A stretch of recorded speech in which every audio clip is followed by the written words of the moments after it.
espacios o las lagunas en los que se va a llenar la sangre proveniente de los sinusoides maternos, ¿verdad? Proveniente de la arteria uterina, ¿verdad? Que va llevando la irrigación hacia el embrión que se está desarrollando. Esta es la barrera hematoplacental. ¿Ya? No permite la unión de la sangre materna con la sangre fetal. Miren, la sangre fetal está aquí en estas arterias, en estas venas, en estos capilares, pero solo por difusión atraviesan algunos nutrientes, atraviesan algunos fármacos, ¿verdad? Atraviesa el oxígeno, pero es una barrera contra muchos agentes tóxicos, medicamentos y también contra algunas infecciones. Por eso es tan importante esta barrera y también es importante conocer qué medicamentos y qué tóxicos pueden atravesar esta barrera placental. Porque la categoría de medicamentos para el embarazo tiene 4 categorías: A, B, C y X. A, B, C y X. Los medicamentos más conocidos tienen la categoría A. ¿Cuál? Paracetamol. Puedes darle paracetamol a una gestante. ¿Está bien? Para la fiebre. ¿Por qué es importante controlar una fiebre en las primeras semanas? Porque puede causar defectos en el tubo neuronal, ¿verdad? Entonces no vas a dejar que se muera de fiebre porque tiene un resfrío, porque tiene una infección urinaria, porque tiene una gastroenteritis. Puedes darle paracetamol para controlar la fiebre y también algunos antibióticos. Puedes darle sobre todo penicilina, los medicamentos basados en penicilina, que pueden ayudarle a controlar la infección sin necesariamente afectar al niño. Hay otros, por ejemplo, bacterias que también son detenidas por la barrera placentaria, pero sobre todo en los virus, que principalmente están relacionados con las TORCH, pueden entrar. Es por eso que también a las gestantes no se les permite vacunar, o mejor dicho, no se les aconseja vacunarse en el primer trimestre del embarazo. Porque una vacuna puede ser un agente inactivo, ¿verdad? Que podría producir una respuesta inmunológica, incluso hasta cierta respuesta del sistema inmunológico. Entonces, si atraviesa la barrera placentaria, pues en el primer trimestre tampoco es recomendable las vacunas en las mujeres, ¿verdad? El COVID, por ejemplo, no permitía que se vacune una mujer en el primer trimestre del embarazo. ¿Qué más es esta barrera importante? Permite el paso de algunas inmunoglobulinas. ¿Qué inmunoglobulina puede pasar la barrera hematoplacental? La G. Acuérdense de G de gestación, un hemotécnico, ¿verdad? G de gestación que atraviesa la barrera placental. Bien, entonces, de esta forma tenemos la separación entre la circulación fetal y la circulación materna. Componente materno de la placenta está la decidua. La decidua, que es este tejido endometrial que está rodeando al citotrofoblasto o al sincicio trofoblasto, que poco a poco ha comenzado a generar estas prolongaciones digitiformes, ¿verdad?, que se están introduciendo en el endometrio. Esto es justamente la placenta. Y estos van formándose en especie de cotiledones, como después se conoce, estructuras mucho más grandes que están ingresando, miren ustedes aquí también, en el endometrio, ¿verdad? Vamos a ver otras imágenes más abajo, cuando ya se están formando al final de la tercera semana para pasar a la cuarta semana, que es la placentación. Vean ustedes aquí que el saco vitelino está degenerando, ¿verdad? Poco a poco, luego de convertirse en la alantoides, parte del cordón umbilical está degenerando. Y aquí la cavidad amniótica está creciendo. Esto, que dentro trae al embrión, va a comenzar a crecer, a crecer, a crecer, y esta cavidad coriónica finalmente va a desaparecer en la medida que esta cavidad amniótica va creciendo. Entonces, va a haber una primera capa de protección para el embrión, que es la membrana coriónica, Y luego va a estar una capa más interna, que es la capa o la cavidad amniótica, o el amnios, rodeada por el amnios, ¿verdad? Corio alrededor y amnios, una capa más interna que rodea la cavidad amniótica. Este espacio luego va a desaparecer porque el amnios va a ir llenando, esta cavidad amniótica se va a ir llenando de líquido amniótico y finalmente van a llenar todo esto que está vacío de la cavidad coriosa. Previo al parto hay rotura de membranas. ¿A qué se refiere esa rotura de membranas o rotura de la fuente? Justamente a esta membrana coriónica y la membrana amniótica que se rompen y produce la salida de este líquido amniótico previo al parto, ¿verdad? A veces se hace de manera instrumental, porque cuando rompes con una pinza de diente, rompes los sacos, entonces la salida del líquido permite que la cabeza del bebé se encaje en la cavidad pélvica y así el bebé pueda nacer. Por eso es que cuando ustedes atiendan partos, tienen que tener protección ocular. A buena hora los que usan lentes, pero tienen que usar su protección ocular. ¿Ya? Si vas a atender parto de emergencia, un doctor en el ómnibus, ¿verdad? Un doctor en la estación de aeropuerto. Entonces tienes que tener mucho cuidado porque el bebé al nacer puede expulsar parte de ese líquido amniótico y le puede bañar la cara, los ojos y puede estar pues con alguna enfermedad. No conocemos el antecedente de la mujer, ¿verdad?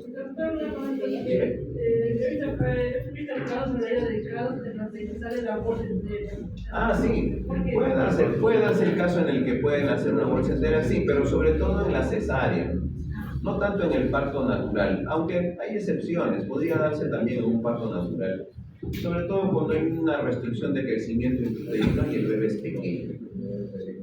Ahorita vamos a hablar más de esto cuando veamos el cordón umbilical ya formado. Entonces, componente materno, la decidua, componente fetal, el corio o citotropoblasto y el citotropoblasto.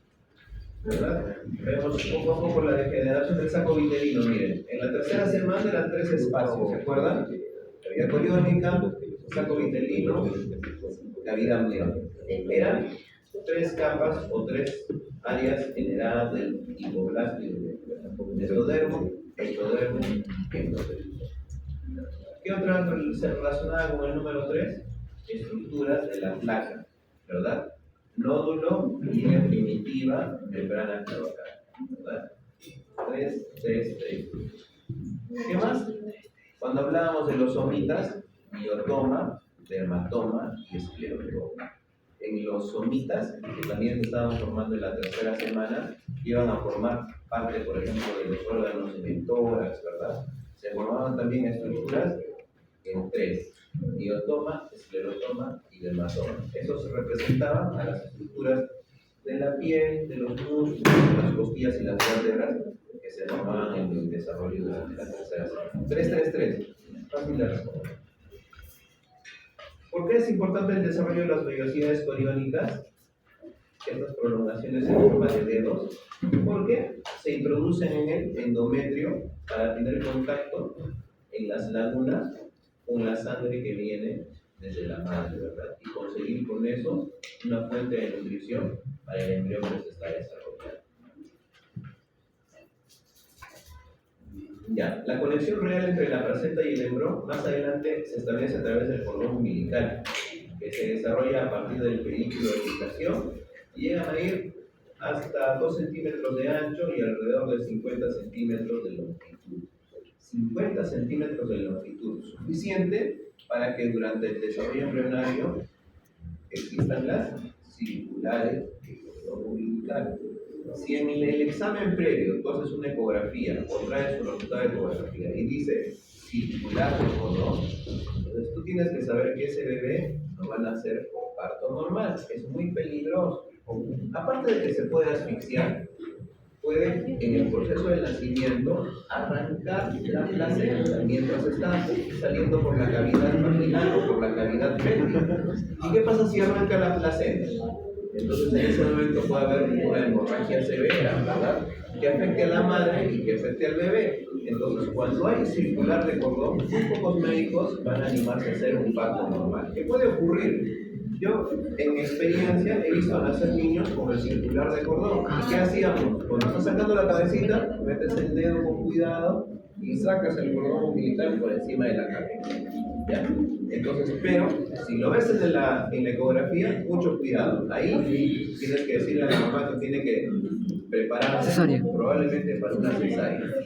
Y no crean que todas las mujeres están de acuerdo con una cesárea, porque recuérdense que la cesárea dejaba como secuelas las adherencias, ¿verdad? Que pueden luego provocar obstrucción intestinal. Además, es mucho más cara. La cesárea es mucho más cara, tienes más tiempo de recuperación. Si es un parto natural, das a luz en la mañana y en la noche ya te podrías ir a tu casa y hacer las cosas de acuerdo a la situación social que tiene cada mujer. ¿Qué otra cosa más nos interesa estos 50 o 60 centímetros del cordón? ¿Saben por qué es importante conocer su tamaño? ¿Qué va a pasar si este cordón umbilical sale antes de que se produzca el descenso del bebé? Cuando se rompen las membranas. Se rompe la membrana y sale el cordón umbilical antes que el bebé esté encajado en cavidad pélvica. Si hay un prolapso del cordón umbilical y luego recién se va a encajar la cabeza del bebé en la cavidad, el paso de la cabeza del bebé por los diferentes estrechos de la pelvis puede comprimir el cordón umbilical. Y con eso, otra vez, hipoxia para el bebé o incluso puede ocurrir algo más severo como la suspensión total de la irrigación del bebé mientras no se ha producido el nacimiento, asfixia y muerte. Entonces, si durante la atención de un embarazo o el control de un embarazo hay ruptura de membranas sin encajamiento, tienes que estar muy preocupado. Repito, si durante el control de una mujer embarazada o previo a un parto hay rotura de membranas por accidentes, por caídas, por infección y hay prolapso del cordón umbilical, entonces es una situación muy riesgosa que podría comprometer la vida del bebé porque el descenso de la cabeza por la cavidad pélvica puede comprimir contra el borde de la pelvis y puede dejar sin oxígeno, sin sangre, sin fluido sanguíneo ni oxígeno ni nutrientes al bebé y se puede morir. En el mejor de los casos, una hipoxia severa que luego a veces también compromete la vida del bebé o su desarrollo. ¿Qué es hipoxia? 50 o 60 centímetros, entonces no es una cosa despreciable, no hay que tener mucho cuidado con el cordón umbilical, que como dijimos, podría ser incluso conservado luego para buscar de ahí células madre. El cordón umbilical está constituido por dos arterias umbilicales, dos arterias, una vena. Dos arterias, una vena. Dos arterias porque vienen luego de las ilíacas, ¿verdad?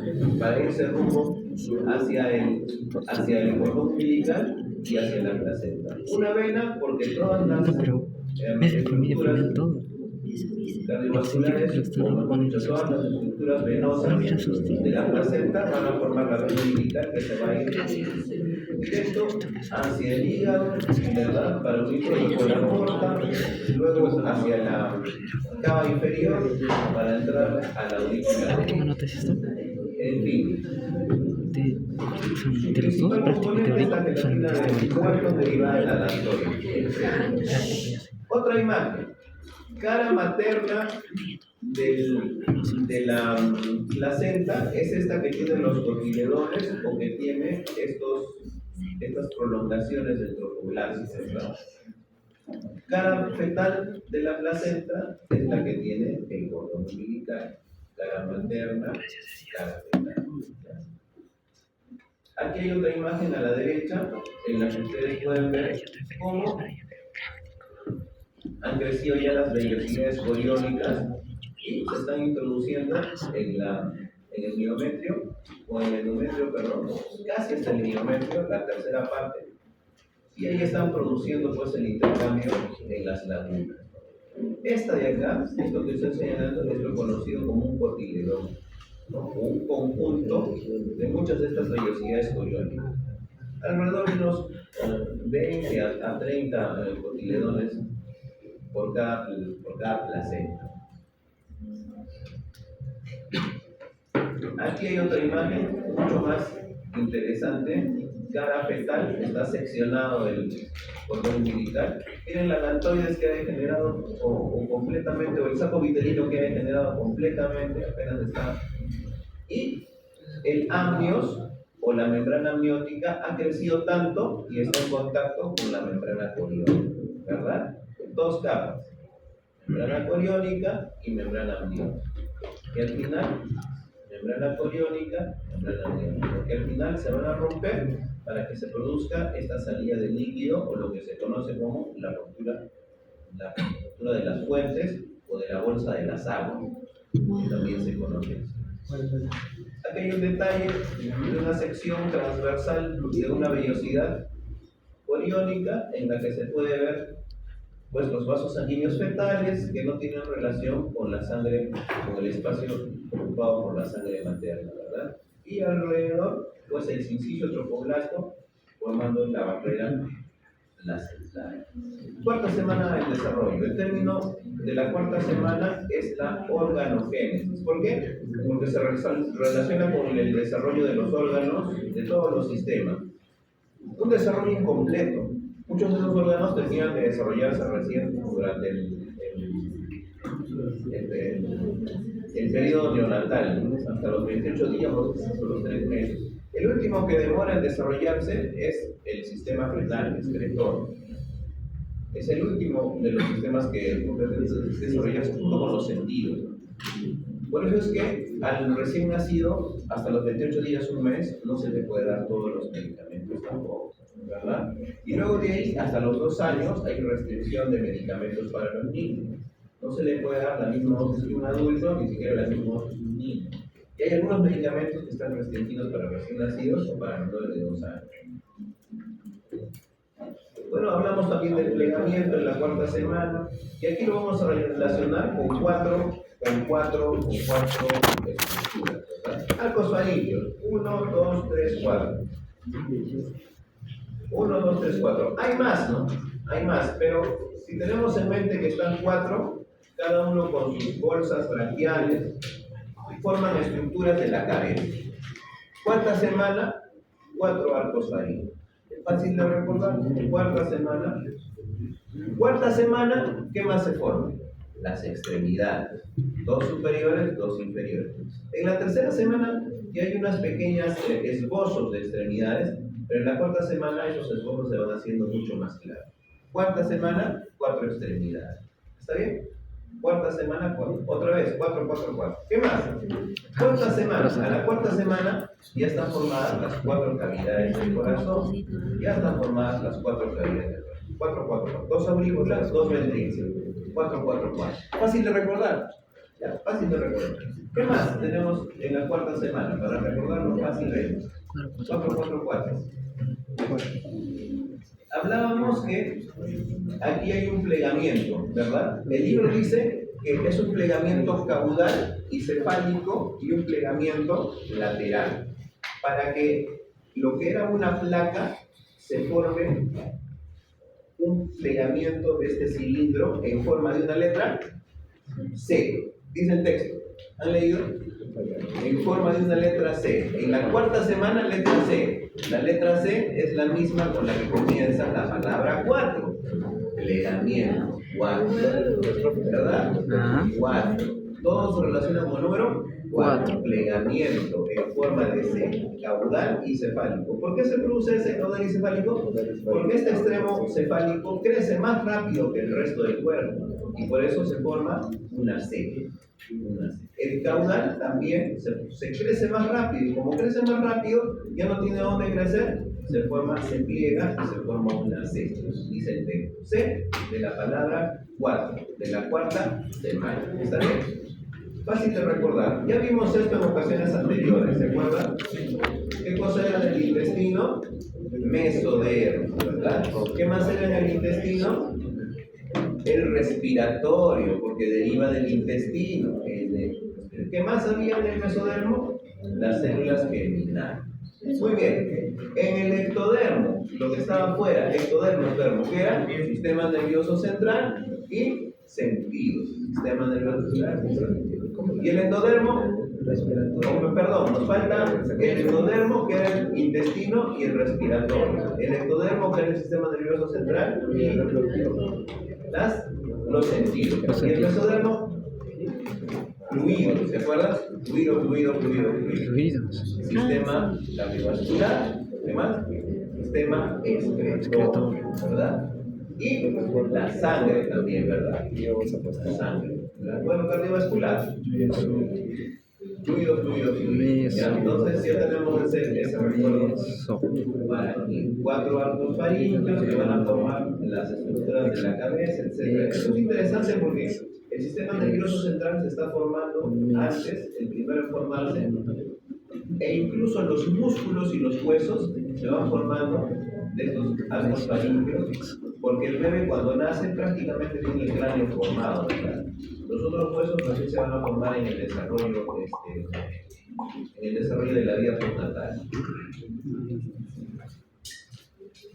Listo, y con eso terminamos porque es una descripción de las diferentes etapas de la primera semana, segunda semana, tercera semana y cuarta semana del desarrollo embriológico. Entonces el bebé ya tiene una figura más o menos parecida a lo que es un ser humano. ¿Verdad? Luego de esto, entonces viene intestinos, la quinta y la octava semana que simplemente meso, crecimiento, corazón, irrigación sanguínea, y ya todo fluido. Y esto, el sistema nervioso central entonces y los sentidos. aquí al último hay unos datos más sobre el crecimiento, la evolución, etc. Esos detalles. Y aquí detalles que ya no vamos a preguntar si no lo he puesto ahí porque me parece interesante en algún momento lo puedan ver. Listo. Y lo último que tenemos que ver es la fisiología de la respuesta sexual. Ahora, el libro que he usado para esta parte es 3 Guerras. Y 3 Guerras dice así: la conducta sexual, además de ser esencial para la supervivencia, representa una fuente primordial de gratificación para el individuo y un vínculo importante de comunicación en la pareja. Miren,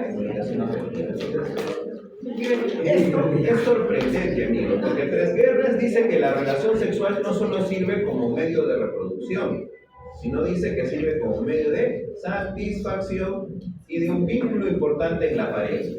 Ahora, parece que 3 Guerras tiene una idea muy similar a lo que nosotros hemos leído en alguna ocasión. Porque la Biblia dice que se multipliquen, pero no solo dice que se multipliquen, sino dice que fructifiquen o que puedan disfrutar de esa relación que los convierte en una sola carne. Ahora, es realmente sorprendente, ¿verdad? A partir de ahora me voy a volver un fan de 3 Guerras, porque dice muchas cosas tan interesantes, ¿verdad? En adelante, Preciados es un libro muy preferido por los docentes en la escuela. Así que si se lo consiguen, es medio complicado, pero vale la pena leer algunos datos importantes. Según la Biblia, el que sigue después de la Biblia. Ahora, el libro describe que los trastornos, o este capítulo 29 de 3 Guerras, describe que los trastornos sexuales pueden ser causa de infidelidad, de frustración y de deterioro en las relaciones interpersonales. Yo les conté que tenía una paciente que no tenía muchos conocimientos de fisiología y después de tener relaciones sexuales con su esposo, ella se sentía sucia. Entonces decía, no me siento bien, me siento sucia porque todo esto involucra muchas secreciones, mucho sudor, y no me siento bien, me parece algo incómodo. Inmediatamente después de las relaciones sexuales decía, me voy a bañar, o lo hacía bañar a su esposo. Váyate, no soporto que seas así.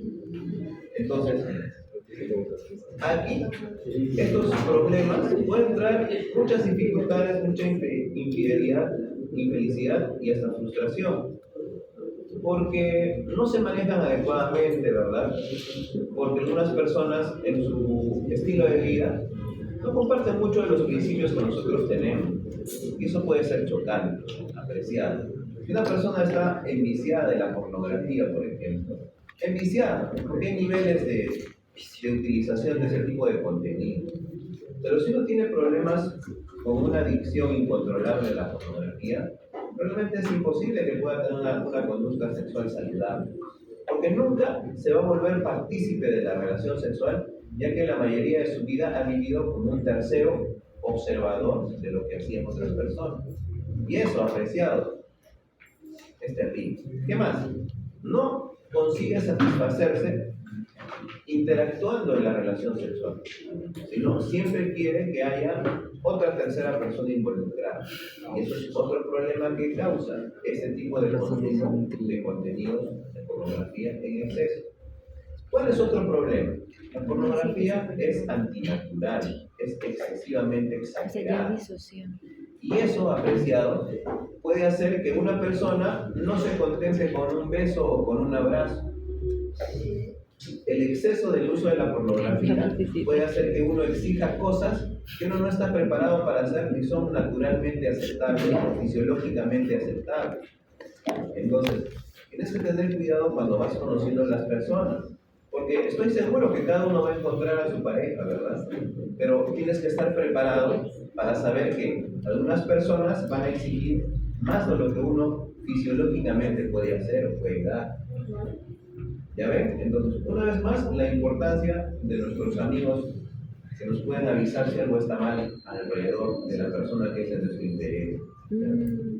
Hay que tener cuidado, por favor. Los amigos te La ayudan. mayoría de estas alteraciones pueden ser Porque aliviadas eficazmente mediante diversas terapias que exigen el conocimiento de la fisiología sexual y sus entonces el nivel mecanismos. Por otra parte, muchos procesos patológicos no primariamente sexuales conllevan frecuentemente como un síntoma o la aplicación de un tratamiento a la aparición de las alteraciones de la función sexual. Es cierto, ¿verdad? Terapias, por ejemplo, para la depresión o para la ansiedad podrían reducir la libido, ¿no? O la necesidad o el deseo sexual. Tratamiento contra la hipertensión podría reducir, tratamiento contra el Parkinson podría reducir. Entonces, todo eso, pues, tanto como un efecto adverso o como un origen primario de la enfermedad, puede afectar las relaciones sexuales saludables. Finalmente le dice que la relación sexual no solamente es una expresión física, sino también psicológica, ¿verdad? Hay cambios en nuestro organismo, en los genitales, en el cerebro, en todo el organismo. Una relación sexual no es solamente genitales, que se describe mucho en la pornografía. Una relación sexual involucra todo el organismo, la mente, ¿verdad? Es por eso que cuando alguien comete un adulterio, realmente uno toma muy seriamente ese error. A que si alguien ha robado, si alguien ha mentido, o se ha peleado. Por eso es que cuando alguien comete un error de adulterio, realmente todos lo sufren y lo consideran un error grave. Porque un error de adulterio involucra una conducta premeditada a veces. Una conducta que lleva mucho tiempo, porque la infidelidad no comienza pues de la noche a la mañana. En fin, entonces involucra la totalidad del organismo y eso es la razón por la que nosotros debemos saber la época adecuada en la que se inician las relaciones sexuales. Este es un cuadro que no está en el texto de las diapositivas, pero es un cuadro muy conocido sobre las diferentes etapas de la fisiología sexual que tenemos que conocer. ¿Por qué? Porque, por ejemplo, este cuadro describe las diferentes reacciones para el orgasmo en una mujer. La línea roja describe un orgasmo múltiple durante todo el momento de las relaciones sexuales. La línea azul describe un momento simple, único, en el cual se llega al pico del clímax del orgasmo y luego ya hay el periodo de resolución, o mejor dicho, el periodo de relajación. Pero hay una línea amarilla en la que no se consiguen los niveles normales de satisfacción sexual o el orgasmo. Si uno desconoce estas figuras o estas líneas, entonces va a pensar que toda su vida está sometido o no alcanza la satisfacción sexual normal. Apreciado. Ya les he dicho, todos somos saludables, estamos en nuestro adecuado estado de salud, salvo algunas excepciones que necesitan tratamiento médico. Entonces, si una persona saludable puede tener cualquiera de estos tres patrones, entonces eso de que vamos a ver cómo nos va y si nos entendemos, ya pues nos comprometemos más seriamente, es un mito, es una falsedad. Porque si somos saludables, podemos vivir una vida de matrimonio adecuada. Que si tiene estos problemas, tenemos que pensar en la solución. ¿Cuál es la solución? El varón podría esperar para estar en el momento adecuado del clímax. ¿Es necesario que ambos lleguen al clímax a la vez? No es necesario. Uno puede estar primero, otro puede estar después. ¿Qué más? El varón, después de las relaciones sexuales, no se puede dar la vuelta, darle la espalda y dormirse. No. Tiene que continuar en el estado íntimo con su esposa, porque ella tiene características distintas de su desempeño sexual, ¿verdad? O tiene que demorarse mucho más tiempo en la primera parte de la excitación, para que eso pueda ayudar a regular mejor la primera parte y de esa forma pueda pues llegar a el fin, ¿verdad? Las relaciones sexuales, apreciados, no comienzan en una hora, en 30 minutos. A veces tienen que comenzar desde la mañana. Buenos días, ¿verdad? Con él, haberse afeitado, haberse lavado bien la boca, ayudar en el servicio de los desayunos, como los niños, porque involucran una serie de actividades, ¿ya? Que al final pueden condicionar una respuesta positiva o negativa. ¿Saben de dónde saqué este cuadro? De este libro. Felices para siempre. Es un libro con el cual alguno de sus padres puede haber colportado, o yo también he colportado. ¿Por qué? Porque nuestra iglesia tiene literatura suficiente para educar en estos principios a nuestros amigos, a nuestros hermanos en los campamentos, en las consejerías de jóvenes, en las consejerías prematrimoniales. Es parte de lo que enseña nuestra iglesia, porque no es un tema sucio ni contaminante, es un tema de bendición, como dice Génesis, o mejor dicho, al nivel de ustedes, como dice Tres Guerras, para la reproducción y para la satisfacción, ¿verdad? Entonces, por eso apreciado, tal vez ustedes no lo han conocido, pero era un psiquiatra psicoanalista muy famoso en el Perú, que se llamaba Fernando Maestro. Y él decía en el programa RPP, de las 4 hasta las 6, tenía un programa de todos los días. Y él decía, la mejor relación sexual que se puede vivir es una relación sexual en el matrimonio. Tranquilo, seguro. No tienes miedo de lo que te pueden contagiar. No tienes miedo de las consecuencias que pueden pasar. Es alguien al que tú conoces. Es alguien que te conoce, alguien que está dispuesto a satisfacer en lo máximo lo que tú estás necesitando.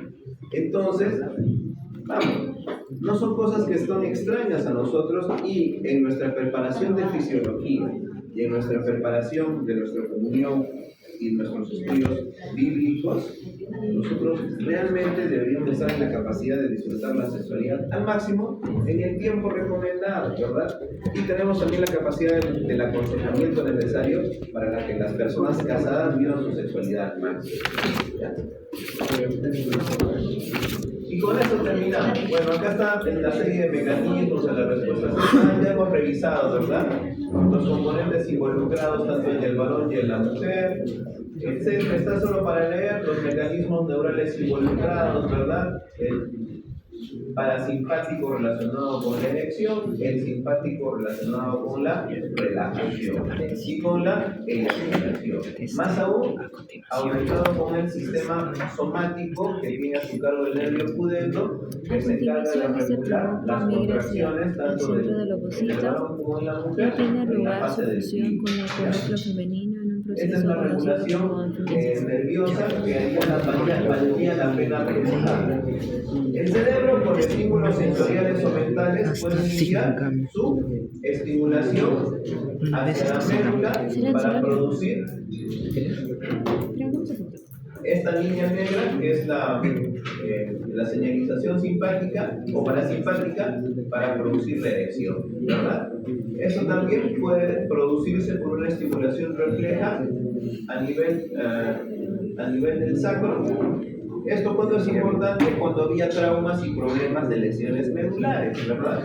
Que todavía podía conservar parte de la erección si es que el estímulo responde a una respuesta simpática, o mejor dicho, una respuesta parasimpática, una respuesta medular que podría todavía conservar la erección, ¿verdad?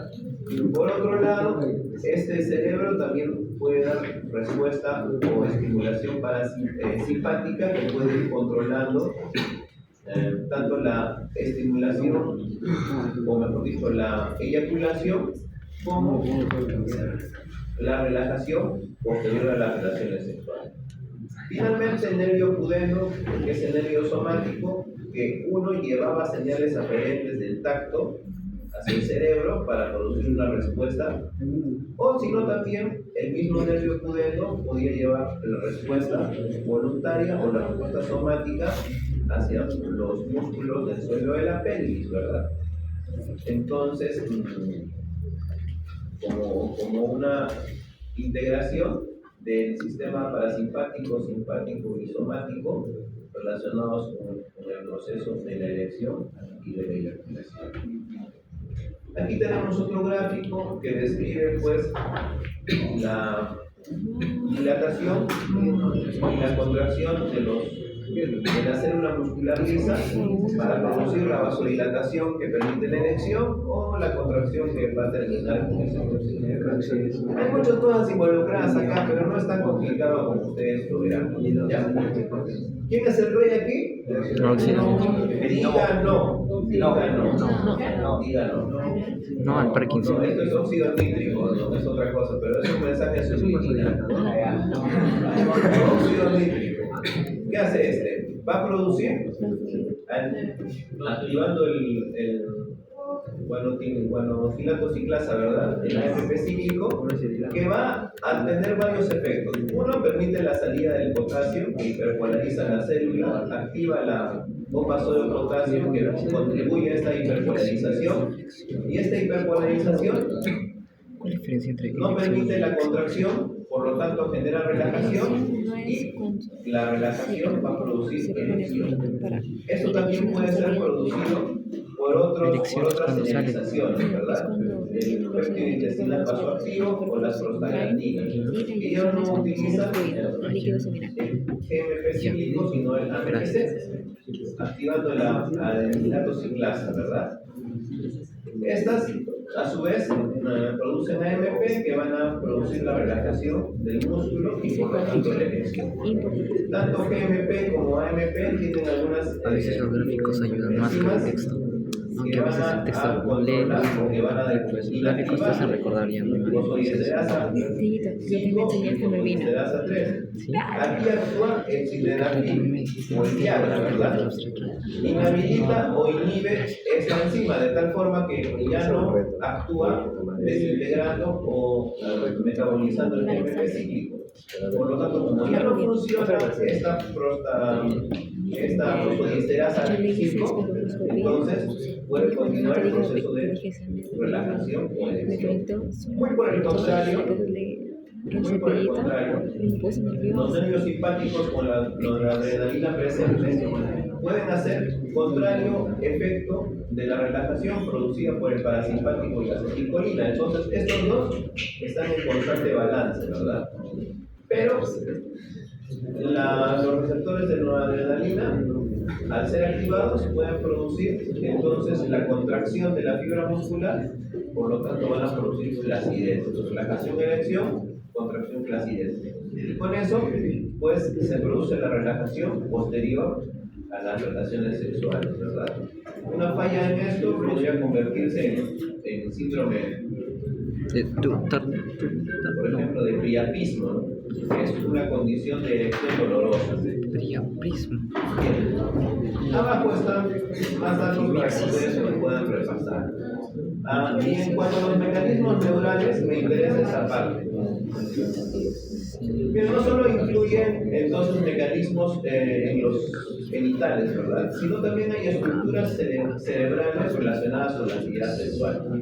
¿Han escuchado ustedes esa frase de que uno no se enamora con el corazón, sino con el hipotálamo? Eso es verdad. Diversas áreas en el hipotálamo, el estriado ventral, ¿verdad? El núcleo basal, etc., se activan durante las relaciones sexuales. Más que el corazón, la región cerebral cuya integridad funcional parece más crítica para la expresión de la conducta sexual masculina es el área preóptica medial del hipotálamo anterior.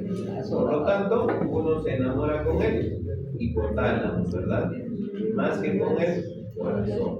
¿Ya? En la tercera parte de esta diapositiva. ¿Pero qué más? Bueno, otros estudios informan de estimulación o de activación en zonas como la ínsula, los ganglios basales, el área tegmental, En lugar de un corazón. que están relacionadas con el sistema dopaminérgico mesolímbico. Y el área dopaminérgica está relacionada con la adicción. Entonces, apreciados, así como uno se enamora con el hipotálamo, las impresiones que producen las relaciones sexuales pueden estar relacionadas también con el sistema dopaminérgico, el sistema de recompensa. Es por eso que cuando uno inicia las relaciones ¿Cómo se sexuales, enamora? este sistema dopaminérgico puede ser el que luego excita y se vuelva prácticamente una necesidad, como el beber, en tener relaciones sexuales. Por eso, apreciados, lo importante El es hipocampo se retrasar encuentra dentro cuanto más se del pueda hipotálamo. el inicio de las relaciones sexuales. Dentro de nuestra cosmovisión, hasta el matrimonio, ¿verdad? Porque si no, luego uno tiene una sensación indescriptible de necesidad de mantener ese tipo de conducta o actividad, porque está relacionado con el sistema dopaminérgico de las recompensas, de las adicciones. Bien, ni la fantasía más real que uno haya tenido en sus sueños se compara al iniciar tener las relaciones. Por eso es que tenemos que advertirle a los adolescentes en los campamentos, en los retiros, en nuestras charlas, cuando vayamos a los colegios, Conferencia. que esto es una situación realmente que puede comprometer nuestra salud, nuestro estilo de vida, ¿verdad? Entonces, está relacionado con el hipotálamo, está relacionado con el sistema dopaminérgico de recompensa o de adicción, ¿ya? Y tal vez esta parte que es importantísima también, amigos, lean. Es interesante que junto a los citados aumentos en las dichas zonas, se ha registrado no solo aumentos, sino también disminuciones de actividad en otras zonas. ¿Cómo en qué zonas? La amígdala, implicada en respuestas aversivas. Es decir, en vez de activarse la amígdala se inhibe. Por lo tanto, nuestra aversión disminuye. ¿Qué más? Áreas asociadas a las parietales y a las frontales de la corteza cerebral que se creen que están relacionadas con la formación de juicios sociales, es decir, lo que está bien y lo que está mal. Y Tres Gutiérrez pone entre paréntesis, esto puede ser la ceguera del amor. Entonces, ese inicio de la atracción sexual máxima puede inhibir el juicio. Miren lo que dice el tercero. Hay zonas de aversión que se inhiben. O sea, hay algo que no te gusta, pero luego de la actividad sexual o la atracción sexual intensa, uno deja de ver lo extraño y le parece atractivo. Y nubla tu conciencia de juicio, la ceguera del amor. ¿Por qué te vas a involucrar con esa persona? Parece que estás ciego.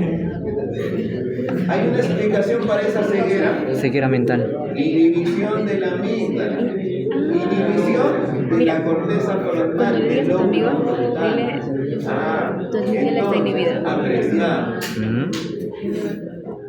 no es amor, es la ceguera del amor. No es amor.